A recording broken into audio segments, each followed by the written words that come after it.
playwright Girish Karnad has raked up controversy over his remark that the Bengaluru airport should be renamed after Tipu Sultan. But Karnataka Chief Minister has made it clear that the name will not be changed.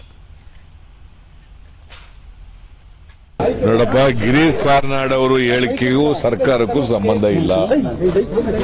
Girish Karnad ಅವರು ಯಾಕೆ ಹೇಳಿದ್ರು ಗೊತ್ತಿಲ್ಲ ನನಗೆ. Of course ನಾನು ಇದ್ದೆ ಅಲ್ಲಿ, ನಾನು ಅದನ್ನು ಕೌಂಟರ್ ಮಾಡಬೇಕಾಗಿತ್ತು, ಮಾಡಲಿಲ್ಲ. ಬಟ್ ನಾವೀಗಾಗಲೇ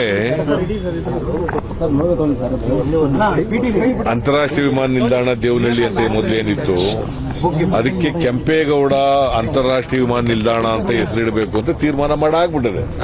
ಹೆಸರು ಇಟ್ಟಾಗ್ಬಿಟ್ಟದೆ.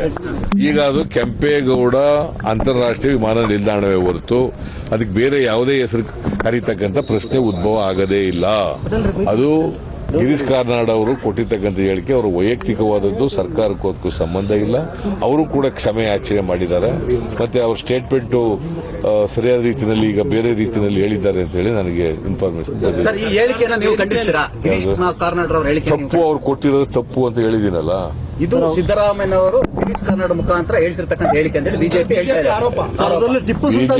ವಿವಾದವನ್ನು ಡೈವರ್ಟ್ ಮಾಡಿ ಬಿಜೆಪಿಯವರು ಅವರು ಕಾಮಲೆ ಕಣ್ಣಿರ್ತಕ್ಕಂಥವ್ರು ಯಾವಾಗಲೂ ಅವ್ರ ಕಣ್ಣುಗಳಿಗೆ ಎಲ್ಲ ಇದೇ ತರ ಕಾಣೋದು. ಅವ್ರು ರಾಜಕೀಯವಾಗಿಯೇ ನೋಡೋದು ಯಾವಾಗ.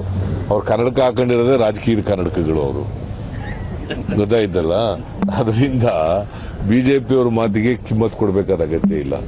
ಅವ್ರು ಹೇಳೋದು ಇದಕ್ಕಿಂತ ಒಳ್ಳೆಯದನ್ನ ಎಕ್ಸ್ಪೆಕ್ಟ್ ಮಾಡಕ್ ಸಾಧ್ಯನೇ ಇಲ್ಲ ಬಿಜೆಪಿಯವರಿಂದ. ನನಗೂ ಗಿರೀಶ್ ಕಾರ್ನಾಡ್ ಅವ್ರ ಹೇಳಿಕೆಗೂ ಸಂಬಂಧ ಇಲ್ಲ, ಸರ್ಕಾರಕ್ಕೆ ಸಂಬಂಧ ಇಲ್ಲ. ನಾನು ಕನ್ನಡ ಸಂಘಟನೆಗಳಿಗೆ ಹೇಳ್ತಾ ಇದ್ದೀನಿ, ಈಗಾಗಲೇ ಅವ್ರಿಗೆ ಕ್ಷಮೆ ಕೋರಿದ್ದಾರೆ. ನಾವು ಸರ್ಕಾರ ಯಾವುದೇ ಕಾರಣಕ್ಕೆ ಹೆಸರು ಬದಲಾವಣೆ ಪ್ರಶ್ನೆ ಮಾಡೋ ಪ್ರಶ್ನೆನೇ ಇಲ್ಲ. ಆ ತರದ ಆಲೋಚನೆನೂ ಸರ್ಕಾರ ಮಾಡೋದಿಲ್ಲ ಅಂತ ಅವ್ರಿಗೆ ಹೇಳ್ತೇನೆ.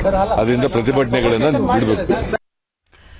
Anusha is joining us now. Anusha, has the Karnataka Chief Minister exposed himself because it was at Tipu Sultan's birth anniversary, where he was present, where the noted playwright Girish Karnad was present, where a comment was made by the playwright Girish Karnad that the airport should be named after Tipu Sultan. But as per Chief Minister's own admission, he failed to counter it at that point.